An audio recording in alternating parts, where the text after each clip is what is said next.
కవితకు పార్టీ పెట్టేంత డబ్బులు ఎక్కడి నుంచి వచ్చాయని మంత్రి అట్లూరి లక్ష్మణ్ కుమార్ ప్రశ్నించారు. కాంగ్రెస్ ప్రభుత్వం పోవాలని కోరుకుంటున్నారు కానీ వాళ్లే పోవడానికి సిద్ధంగా ఉన్నారని అన్నారు. వాళ్ళ కుటుంబంలో ఉన్న దాచుకున్న పైసలు ముందుగా సెటిల్ చేసుకుని బయటకు వచ్చి మాట్లాడాలని అన్నారు. ముఖ్యమంత్రి మీద ఇష్టం వచ్చినట్టు మాట్లాడితే ఊరుకునేది లేదని అన్నారు. ఎన్ని కుట్రలు కుతంత్రాలు చేసినా బీఆర్ఎస్ ప్రభుత్వం రాదని అన్నారు.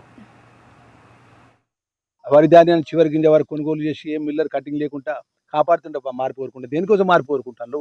మీరు సంపాదించిన అక్రమాలతో, మీరు దంచిన పాపాల చిట్టాలతో ఈ రాష్ట్రం మొత్తం ఆర్థికాన్ని అతలాకుతలం చేసి మీరు కలగంటాను. మీ జీవితం తల కింద కాలు తప్ప చేసిన మీ ప్రభుత్వం రాదు, మీరు రారు. ప్రజలు మిమ్మల్ని మార్పు కోరుకుంటాను. మీ పార్టీని పక్కకు పెట్టిళ్ళు.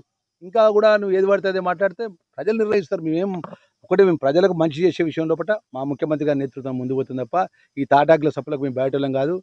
హరీష్ రావు నువ్వు అనుకుంటున్నావు కావచ్చు, నేను పెద్దగా ఏదో మాట్లాడుతూనే ఉంటున్నావు కానీ జీవన్ రెడ్డి మొన్న కాంగ్రెస్ పార్టీలో ఉన్నాడు, పెద్ద మనిషి, ఆయన మాట్లాడుతాడు.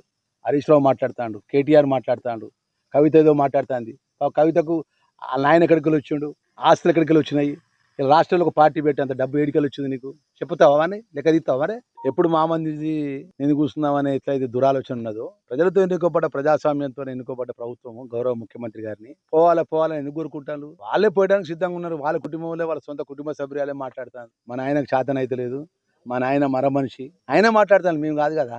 అది ఫస్ట్ ఇంట్లో ఉన్న ఏదైతే వాళ్ళ కుటుంబానికి సంబంధించినటువంటి ఆ ఆస్తి తగాదాలు, దోసుకున్న పైసలు, దాచుకున్న పైసలు లెక్కలు అవి సెటిల్ చేసుకొని బయట వచ్చి అధికారంలో ఉన్నటువంటి ప్రజాపాలన పరిపాలిస్తున్నటువంటి ముఖ్యమంత్రి గారి మీద మాట్లాడితే పద్ధతి కానీ నోరున్నది కానీ ఏది పడుతుంది. మేము కూడా మాట్లాడతాం హరీష్ రావుతో, 100 మాట్లాడతాం హరీష్ రావు మీద ఇప్పుడు నేను 4తో, కానీ మాట్లాడడం కాదు కదా.